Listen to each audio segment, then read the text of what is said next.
BNP নেত্রী বেগম খালেদা জিয়ার মৃত্যুতে দল ঘোষিত 7 দিনের শোকের শেষ দিন আজ। বিভিন্ন রাজনৈতিক দল, শিক্ষাবিদ সহ অনেকেই শোক জানাতে আজ যাচ্ছেন গুলশানের রাজনৈতিক কার্যালয়। সকালে সেখানে যান বিএনপির ভারপ্রাপ্ত চেয়ারম্যান তারেক রহমান। গুলশানে আছেন আমাদের সহকর্মী মাহিলা ইসলাম, আমরা যুক্ত হচ্ছি তার সাথে।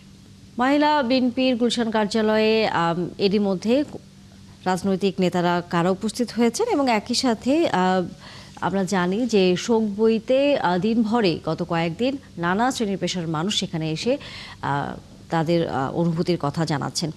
আজকেও কারা কারা উপস্থিত হয়েছেন সে বিষয়ে কি খবর আছে আপনার কাছে? তানিয়া, আপনাকে ধন্যবাদ।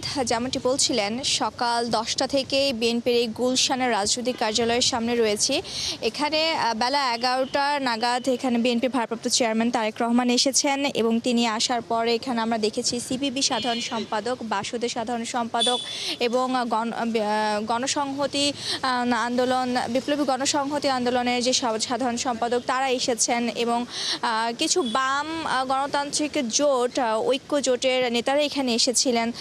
তারা কিন্তু এখানে এসে, যেহেতু আজ বিএনপির দলীয় শোক দিবসের শেষ দিন, তো শেষ দিনেও কিন্তু এরকম বিভিন্ন ধরনের জোটের নেতারা এখানে আসছেন এবং তারেক রহমানকে সহমর্মিতা এবং সেই সাথে শোক বয়ে তারা শোক যেই লিখিত যেই স্বাক্ষর তারা সেটি করছেন।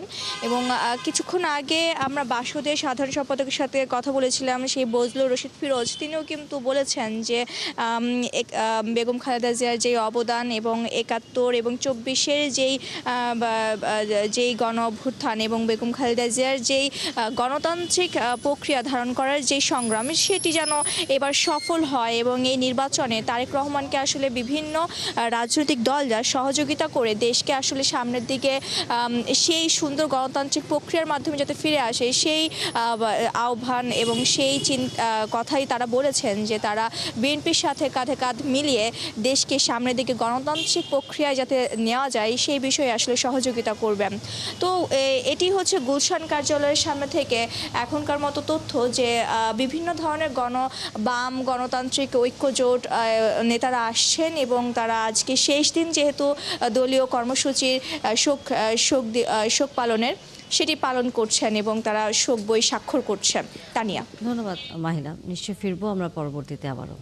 দর্শক সহকর্মী মাহিলা ছিলেন আমাদের সাথে গুলশান কার্যালয় থেকে।